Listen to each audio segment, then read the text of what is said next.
3:00 ng hapon dumating sa session hall ng Senado ang 11 minority senators.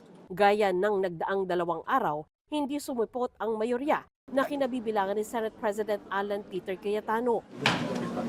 Pero dakong 3:20 ng hapon, biglang dumating si Senador Chis Escudero na dating kasama sa grupo ni Cayetano. The 69th session of the Senate in the first regular session of the 20th Congress is hereby called to order. Ang Senate Secretary na iniluklok ni Cayetano ang dapat magsasagawa ng roll call pero tumanggi ito. The Secretary refused to call the roll. Sa pag-anib sa kanila ni Escudero, ang dating 11 minority senators naging 12, bilang na mas marami sa 10 ng grupo ni Cayetano.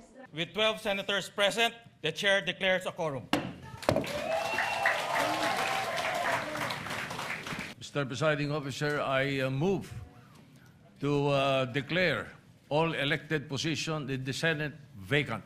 Is there any objection? Duly seconded. The motion is approved.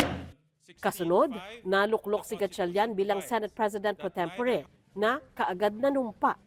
Si Senador Mig Zubiri naman ang chair ng Senate Committee on Rules at ng Committee on Foreign Relations. Si Senador Erwin Tulfo itinalaga bilang chairman ng Blue Ribbon Committee at Social Welfare. Si Senador J.V. Ejercito ang chairman ng Finance Committee. Senador Tito Soto, chair ng National Defense.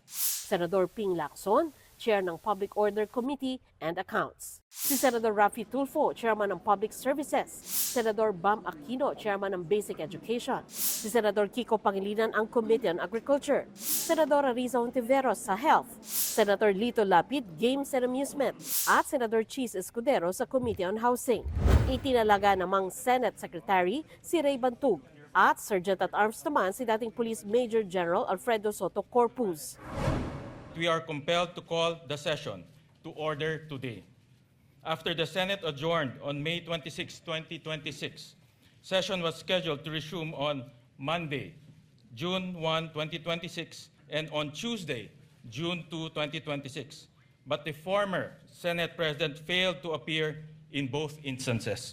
Inilatag din niya ang legal na batayan kung bakit 12 senators lang at hindi 13 ang bilang na ginamit nila para magdeklara ng quorum.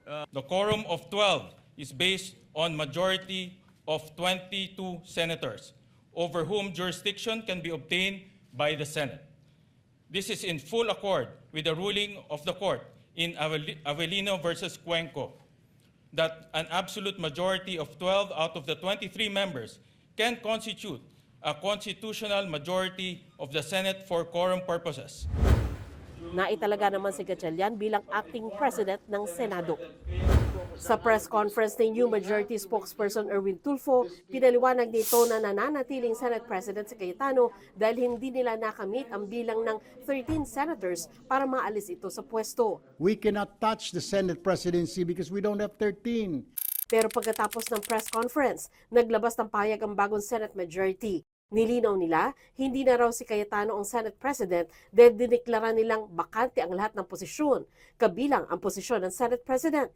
Hindi lang daw naihalal si Gatchalian bilang Senate President dahil kailangan ng 13 na boto ng mga senador sa ilalim ng konstitusyon. Nagpaliwanag naman si Escudero sa kanyang naging pasya. Anya, hindi na raw katanggap-tanggap ang nangyaring impasse o deadlock sa Senado. Kapag masyado na raw masidhi ang dibisyong politikal at naapektuhan na ang kanilang mandato, kailangan na raw unahin ang Senado bago ang sarili.